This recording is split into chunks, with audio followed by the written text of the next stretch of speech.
प्यासे कौए की अनोखी यात्रा भूमिका।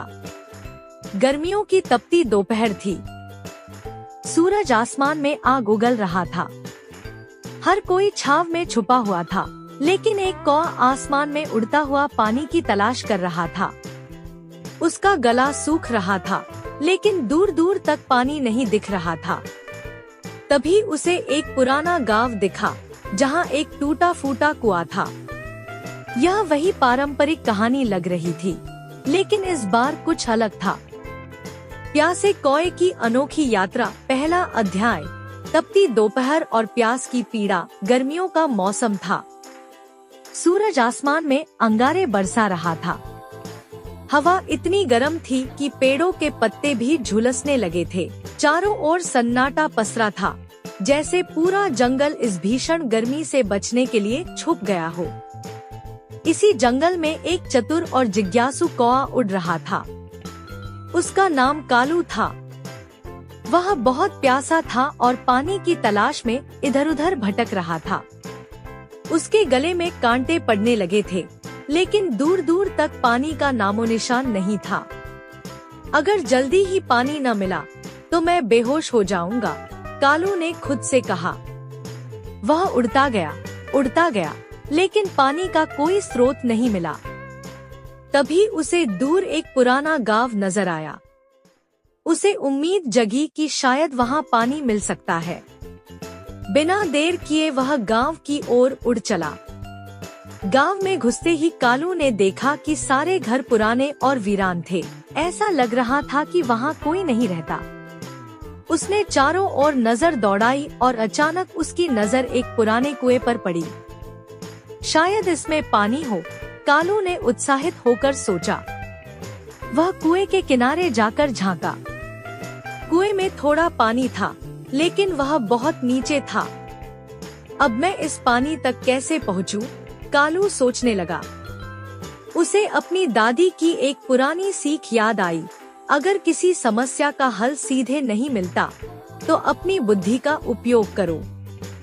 कालू ने सबसे पहले अपनी चोंच से पानी निकालने की कोशिश की, लेकिन पानी बहुत गहरा था। वह कुएं के अंदर उतर नहीं सकता था।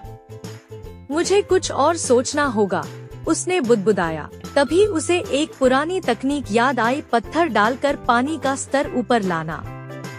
कालू तेजी से आसपास बिखरे हुए छोटे छोटे पत्थर उठाने लगा और एक एक करके कुएं में डालने लगा। जैसे जैसे पत्थर गिरते गए, पानी ऊपर आने लगा। लेकिन तभी कुछ अजीब हुआ। कालू लगातार पत्थर डालता जा रहा था, लेकिन अचानक कुएं के अंदर से एक अजीब सी आवाज आई। कौन है? कौन मेरे कुएं का पानी लेना चाहता है? कालू चौंक गया। उसने डरते डरते कुएं में झांका, लेकिन कुछ नजर नहीं आया। यह मेरी कल्पना तो नहीं थी, कालू ने सोचा। तभी कुएं से फिर आवाज आई, जो कोई भी इस कुएं से पानी लेना चाहता है, उसे मेरी शर्त माननी होगी। अब कालू को समझ में आ गया कि यह कोई साधारण कुआं नहीं था। उसमें कोई रहस्यमयी शक्ति थी। कालू थोड़ा हिम्मत जुटाकर बोला, कौन हो तुम? और तुम्हारी शर्त क्या है? कुएं के अंदर से एक भारी आवाज आई, मैं इस कुएं की आत्मा हूँ। अगर तुम पानी चाहते हो, तो तुम्हें मेरी पहेली का सही उत्तर देना होगा। अगर सही उत्तर दिया, तो पानी तुम्हारे पास आ जाएगा। लेकिन अगर गलत उत्तर दिया, तो तुम हमेशा के लिए यहाँ फंस जाओगे। कालू को पहेलियाँ पसंद थी। उसने आत्मविश्वास से कहा, पूछो अपनी पहेली। मैं न चल सकता हूँ, न दौड़ सकता हूँ, फिर भी मैं दुनिया भर में फैलता हूँ। मुझे देख नहीं सकते, लेकिन महसूस कर सकते हो। बताओ मैं कौन हूँ? कालू ने ध्यान से सोचा। फिर उसके चेहरे पर मुस्कान आ गई। यह तो आसान है, कालू ने कहा। उत्तर है हवा। कुएं की आत्मा हंस पड़ी। तुम बहुत चतुर हो, कौए। पानी अब तुम्हारा हुआ। जैसे ही कुएं की आत्मा ने यह कहा, पानी ऊपर उठने लगा। कालू खुशी से झूम उठा। लेकिन तभी गांव के पुराने खंडहरों से कुछ हलचल हुई। वहां छिपे एक गिरगिट और एक लोमड़ी यह सब देख रहे थे। अगर यह कौआ इतना चालाक है तो हमें इसे रोकना होगा, लोमड़ी ने कहा। गिरगिट ने हंसते हुए कहा, ठीक है, अब यह देखो। कालू को अपनी सबसे बड़ी परीक्षा का सामना करना था। 7वां अध्याय, छल की चाल। लोमड़ी ने गिरगिट से कहा, हमें इस कौए को बेवकूफ बनाना होगा, नहीं तो यह सारा पानी ले जाएगा।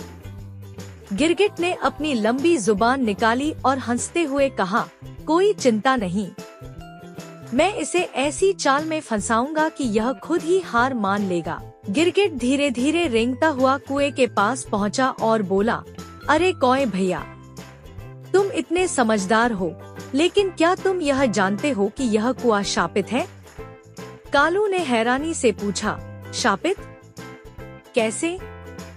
गिरगिट ने एक लंबी सांस ली और बोला, जिस किसी ने भी इस कुएं का पानी पिया वह पत्थर का बन गया।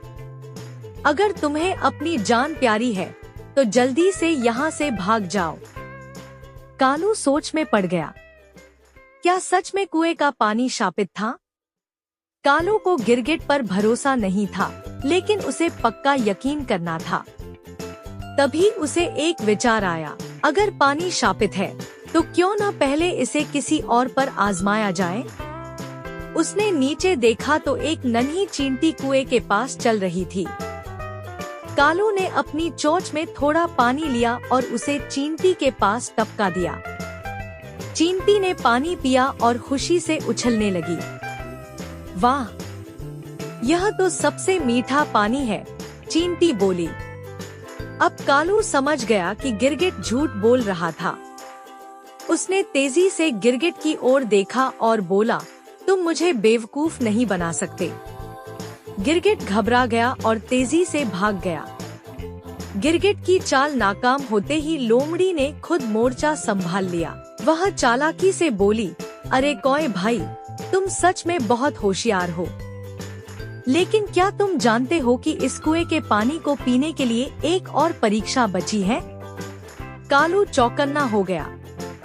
कैसी परीक्षा? लोमड़ी मुस्कुराई और बोली, अगर तुम इस पानी को पीना चाहते हो तो तुम्हें मेरे एक सवाल का जवाब देना होगा। अगर तुम जवाब नहीं दे सके तो तुम्हें पानी छोड़कर जाना होगा। कालू ने आत्मविश्वास से कहा, पूछो अपना सवाल। लोमड़ी ने अपनी आंखें घुमाईं और पूछा, एक पेड़ पर 5 चिड़िया बैठी थी। एक शिकारी ने एक चिड़िया को मार दिया। अब बताओ, पेड़ पर कितनी चिड़िया बची? कालू मुस्कुराया, यह तो बहुत आसान था। उत्तर है, कोई भी नहीं, क्योंकि एक चिड़िया के मारे जाने के बाद बाकी सभी डरकर उड़ गई होंगी। लोमड़ी दंग रह गई। उसकी चाल भी नाकाम हो गई थी। जीत और सीख। अब कालू को कोई रोक नहीं सकता था। उसने कुएं के पानी से अपनी प्यास बुझाई और संतोष से आकाश की ओर देखा। इस दुनिया में बुद्धि और हिम्मत से हर समस्या का हल किया जा सकता है। कालू ने गांव से उड़ान भरी और अपने जंगल की ओर लौट गया। उसने जंगल के बाकी जानवरों को यह कहानी सुनाई, जिससे सबने एक महत्वपूर्ण सबक सीखा। मुश्किल हालात में घबराने की बजाय दिमाग से काम लेना चाहिए।